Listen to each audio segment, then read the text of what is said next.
Por aqui, o assunto na Agricultura BR é o feijão e o abastecimento do produto. Para falar a respeito deste assunto, Sara Kirchhoff conversou com Marcelo Liders, ele que é o presidente do IBRAF, Instituto Brasileiro de Feijão e Pulses, e falou como é que está a demanda e também a oferta do produto em território nacional. Conversar então por Skype com Marcelo Eduardo Liders, presidente do IBRAF, Instituto Brasileiro de Feijão e Pulses, e também um corretor da Correpar, corretora associada aqui à Bolsa Brasileira de Mercadorias.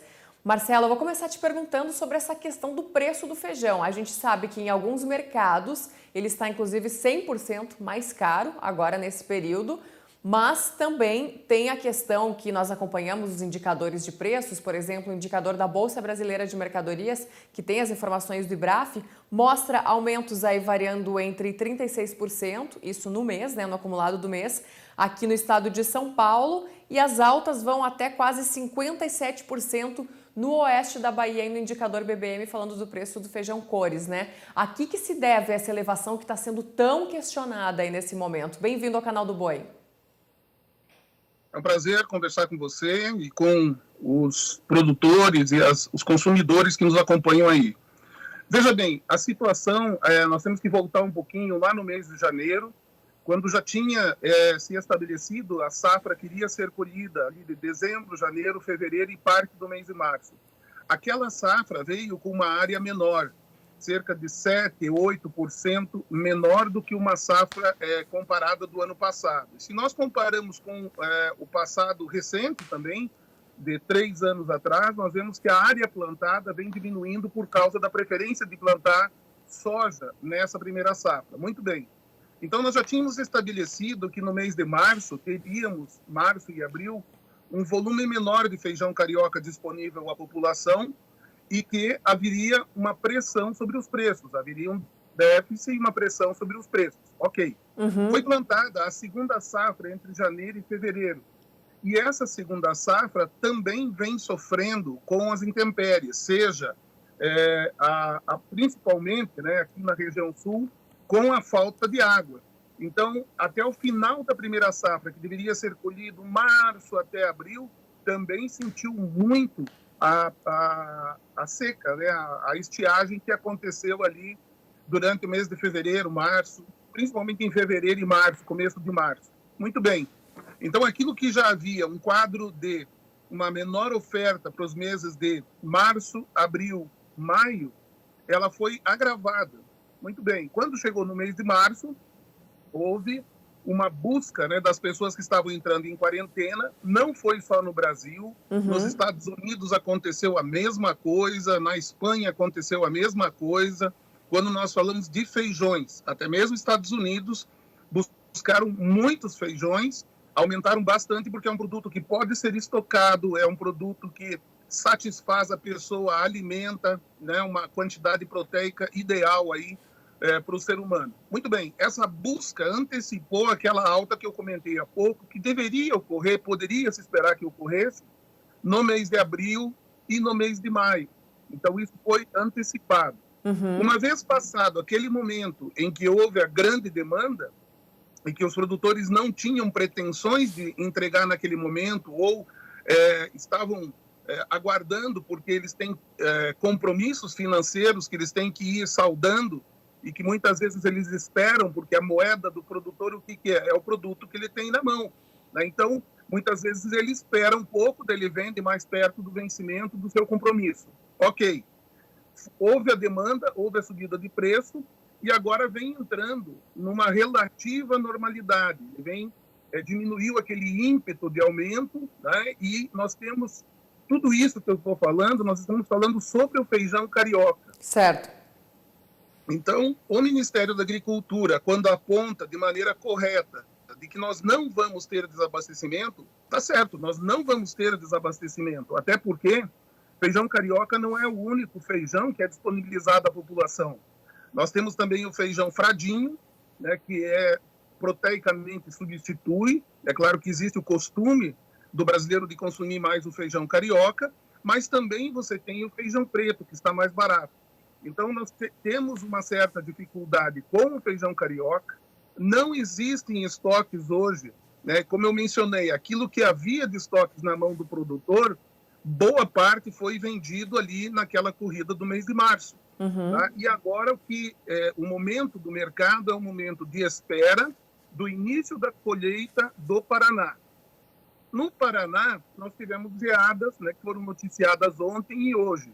Não há ainda números com respeito a quanto atingiu do percentual de feijões que nós estávamos esperando aí para a colheita nos próximos dias. Mas isso também vai contribuir para um volume menor. Quando é que nós vamos ter, então, uma situação um pouco mais tranquila, com a terceira safra que começa a ser plantada agora? Eu ia te perguntar mais ou menos nessa linha mesmo, Marcelo, porque a gente ainda são 3 safras, né? O feijão, a gente está falando de feijão que ainda tem feijão para ser colhido e mesmo assim os preços estão mais altos. Então, eu ia justamente te perguntar dessa tendência. Então, é depois que iniciar a terceira safra, é isso? Exato. Nós temos aí, normalmente no segundo semestre, tem sido um período de preços mais baixos do que o primeiro. Aquilo que acontecia alguns anos atrás, e nós temos aí uma grande primeira safra, depois uma segunda safra menor, o que vem acontecendo? A primeira safra ficou menor, vamos pegar esse ano, né? A primeira safra foi menor, a segunda safra atingida principalmente pela estiagem, mas também, eu acabei não mencionando, em Minas Gerais, em Goiás, nós tivemos excesso de chuvas, houve perda de qualidade. Quando você perde qualidade, você precisa pegar aquele feijão, tirar 30%, 40%, 50% do meio dele de grãos brotados, manchados, para então disponibilizar para a população. Certo. Então, a situação, o que nós percebemos por alguns veículos de imprensa que não estão bem informados, ou até com algum viés político, né, ou com interesse de afetar a ordem das coisas, preocupar a população, comentaram de que existe estoque, que deveria ser invocado uma lei lá de 1951, né, para que os produtores e os empacotadores fossem obrigados a entregar a sua mercadoria. Veja, o momento que nós estamos vivendo, de maneira geral, os brasileiros estão muito sensibilizados. Nós vimos as doações das empresas, nós temos visto a reação das pessoas com relação aos profissionais que têm trabalhado durante esse período, e o setor dos feijões não é diferente. Nós trabalhamos com um produto que é uma causa, né? Porque nós atendemos desde o produtor pequeno, né, que precisa ter a sua subsistência, até o grande produtor. Atendemos desde o consumidor mais humilde até o consumidor de poder aquisitivo. E para o brasileiro, o feijão não pode faltar. Há uma consciência nesse mercado de que esse não é o momento para se aproveitar. O que há é a lei da oferta e da procura, né? Então, inclusive, os empacotadores, nós temos observado, estão fazendo um esforço enorme para manter a sua indústria funcionando. Não tem sido fácil, aonde tem a quarentena, você convencer os seus colaboradores a eles trabalharem, ainda que você atenda todas as recomendações feitas pelo Ministério da Saúde, de guardar distância entre os profissionais, de disponibilizar os meios de higiene pessoal, os meios de proteção, mas não tem sido fácil. Pois né? Então... Marcelo, até deixa eu te interromper falando sobre isso. Como é que está o trabalho nas indústrias de feijão nos dias de hoje, agora durante essas semanas? Ele está funcionando 100%, parcialmente? Como é que está essa relação? Não está funcionando totalmente, porque existem essas questões, né? Tem indústrias, depende, você tem indústrias que têm uma maior quantidade de mão de obra, e você tem indústrias que têm uma maior quantidade de máquinas, de robôs, trabalhando para fazer o empacotamento. São raras essas empresas. Então, aquelas que têm maior quantidade de pessoas, de colaboradores, elas têm que respeitar o distanciamento. Então, você não pode ficar colocando muitas pessoas dentro da indústria. Com isso, você diminui a produção. Um outro fator que é interessante mencionar, que você muito bem destacou no início, é de que nós temos uma disparidade entre o preço que subiu, as referências, por exemplo, preço de feijão na Bahia. Nós temos que lembrar que na Bahia, se na Bahia subiu 50%, você tem que colocar em cima do valor do produto mais 12%, porque a Bahia cobra ICMS de 12% para sair da Bahia. No Rio Grande do Sul, 7% para sair do Rio Grande do Sul. Santa Catarina, 1%, Paraná, 1%, Minas Gerais, 0%.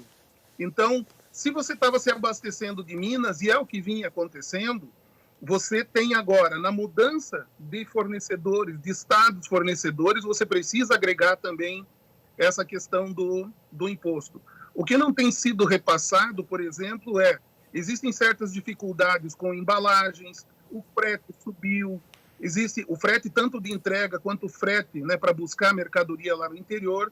Então, é um período que você tem realmente um esforço do setor para continuar atendendo. Tá certo, Marcelo. Eu vou pedir para você responder rapidamente agora. Claro que a gente podia ficar conversando por horas, mas o nosso tempo não é tão extenso assim. Mas rapidamente, como é que estão as articulações do IBRAF com o Ministério da Agricultura nesse momento? Quais são as principais solicitações aí da categoria?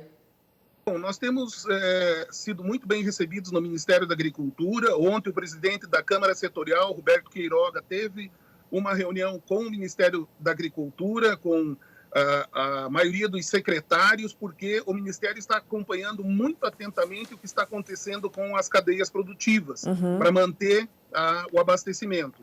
E foi agendada uma reunião que nós vamos participar online amanhã, onde a ministra quer nos escutar, quer escutar do setor o que realmente está acontecendo no curto prazo, que é a solicitação que nós temos feito, é que haja a comunicação para a população de que, sim, há os aumentos na cadeia produtiva do feijão, mas que eles já eram esperados, eles não são 100% decorrentes aí do momento coronavírus. E também, por outro lado, nós vamos sugerir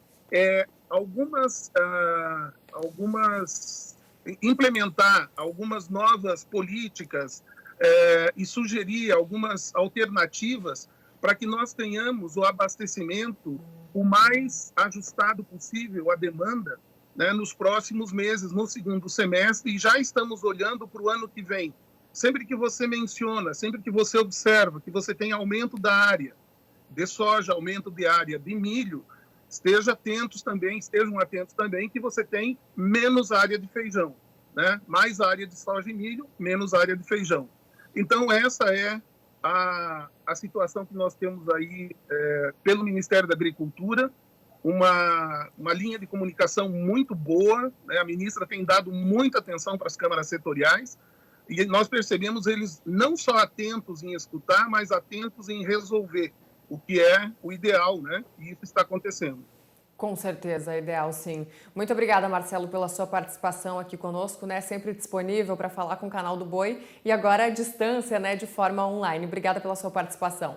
É sempre um prazer, uma boa tarde a vocês. Da mesma forma. Esse foi, então, Marcelo Eduardo Líderes, presidente do IBRAF e também corretor da Correpar, corretora aqui associada à BBM. Devolvendo o sinal para Campo Grande, é com vocês.